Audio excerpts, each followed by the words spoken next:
Beeksisa sabasaatiif sagalee ta'uuf jecha hidhaaf dararamee dabarsaa kan as gahe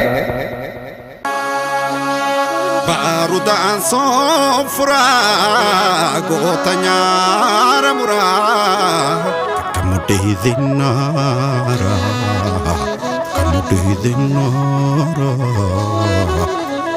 Yaa shalala shalala biyyakoo Beeksisa sabasaatiif sagalee ta'uuf jecha hidhaaf dararamee dabarsaa kan as gahe qabeenya Oromiyaa kan Walloon biqilchite walli artisti Sa'ad Awwal hawaasa isaa bal'aa Jibuutii jiraatu waliin wal arguuf amajjii 9 yookaan Januaarii 9 bara 2025 bara haarawatti Itoophiyaa kumuntiitti hawaasa isaa bohaarsuuf imala jiraama. Konsartiin kun isin hin dabre hunduu irratti hirmaadhaa kan hafina.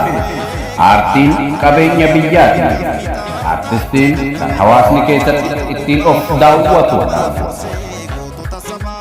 Artistii keessan cinaa dhaabbadhaa gargaaraa guddifadhaa ayyaana gaarii.